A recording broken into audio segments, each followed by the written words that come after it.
बिस्मिल्लाहिर्रहमानिर्रहीम। अस्सलाम वालेकुम। ये हमारा movement of force about a point topic पे दूसरा न्यूमेरिकल है। इसमें लेवल ऑफ डिफ़िकल्टी हमारा थोड़ा सा इंक्रीज है।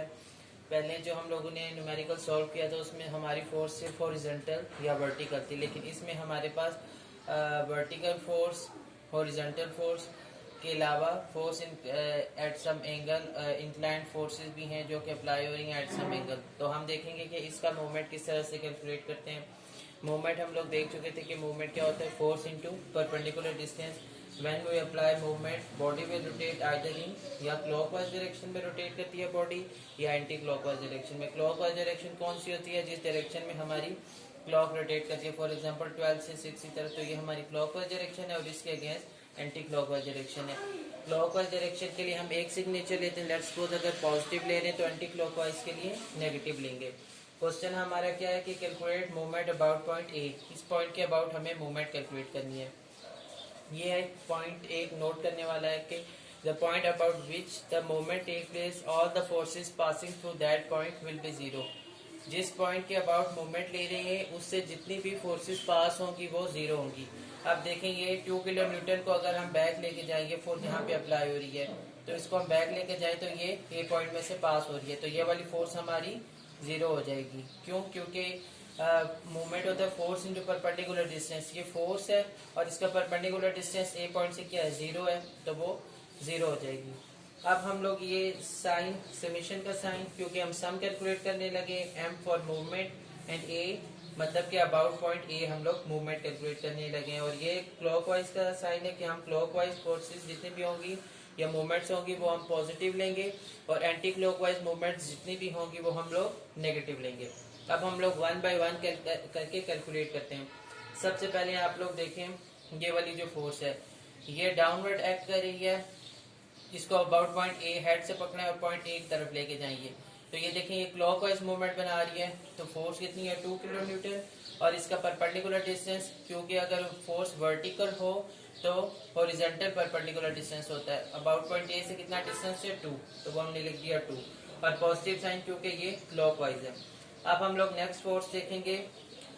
ये वाली फोर्स देखें, ये कितना एंगल पर फोर्स अप्लाई हो रही है डाउनवर्ड। इसको भी पकड़ें और ए की तरफ लेके जाएं, तो ये 2 किलो न्यूटन फोर्स आ गई। और परपेंडिकुलर डिस्टेंस, क्योंकि ये वर्टिकल फोर्स है तो इसका horizontal perpendicular distance about point A से कितना है? 2 इंटू 4। अगर वो 4 है तो ये भी 4 मीटर होगा। 4 आ गया हमारा, ठीक है जी। और पॉजिटिव इसीलिए क्योंकि ये भी क्लॉकवाइज है। अब हमारे पास ये वाली फोर्स जीरो होगी थी। अब ये वाली फोर्स देखें, इसको भी हम ए की तरफ लेके जाएं, हेड से पकड़ें, तो ये भी क्लॉकवाइज मूवमेंट बना रही है। फोर्स कितनी है? 2।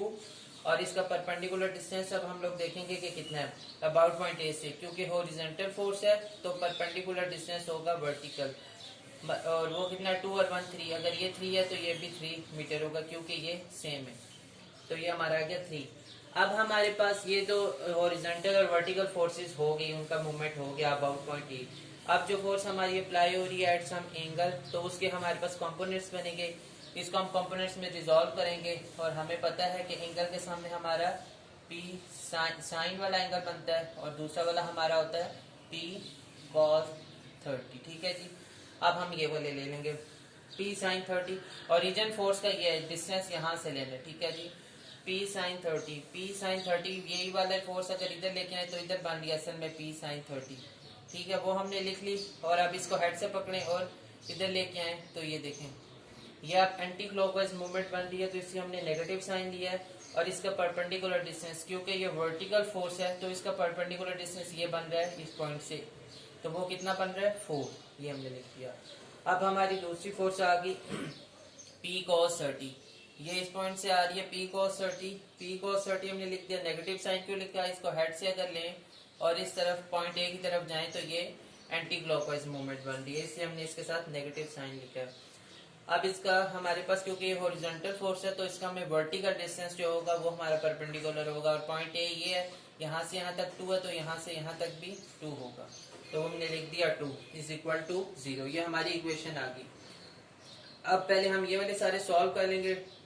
2 2 4, 2 4 8, इसी तरह से हम लोग ये कर लेंगे 2 3 6। ये वाली सारी हमने कैलकुलेट की तो 18 आ गया। और p साइन 30 और p cos 30। इसमें से हम लोग ने p क्योंकि दोनों इक्वेशन में है तो हमने p कॉमन ले लिया, और बाय नेगेटिव साइन क्योंकि दोनों में नेगेटिव है तो अंदर हमारे पास रह गया 4 sin 30, और यहाँ पे नेगेटिव था क्योंकि हमने बाय नेगेटिव लिया, तो जब भी नेगेटिव साइन लेते हैं तो साइन चेंज हो जाते हैं ब्रैकेट, तो ये पॉजिटिव आ गया और 2 cos 30 इज इक्वल टू 0। अब p और इसको कैलकुलेटर से जब आप सॉल्व करेंगे 4 sin 30 प्लस 2 cos 30 का, तो ये हमारे पास आएगा 3.73। p उसी तरह आ गया हमारे पास और नेगेटिव साइन, और ये वाला 18 इधर प्लस है तो इक्वेशन की दूसरी साइड पे जाके नेगेटिव हो जाएगा। आप ये देखें ये नेगेटिव साइन और ये नेगेटिव साइन हमारे कैंसिल हो गए, और हमें p कैलकुलेट करना है तो ये दोनों आपस में क्या हो रहे हैं, मल्टीप्लाई हो रहे हैं, तो दूसरी साइड पे 3.73 जाके क्या हो जाएगा, डिवाइड। 18 को जब इससे हम डिवाइड करेंगे तो हमारे पास आ जाएगा 4.825। अच्छा, अब ये 4.825 हमें क्या शो करे कि कौन सी मूवमेंट है, क्लॉकवाइज मूवमेंट है, क्लॉकवाइज मूवमेंट है। अगर इसके साथ नेगेटिव साइन आता तो हमें ये शो हो जाता कि ये एंटी क्लॉकवाइज मूवमेंट है, तो क्लॉकवाइज मूवमेंट लिखने की जरूरत नहीं होती वैसे, लेकिन अगर एंटी क्लॉकवाइज मूवमेंट आए या नेगेटिव साइन आए तो फिर हम लोग साथ में लिखते हैं कि ये एंटी क्लॉकवाइज मूवमेंट है। आई होप अब आपको क्लियर हो गया कि how to calculate the movement of a forces about a point. Thank you so much.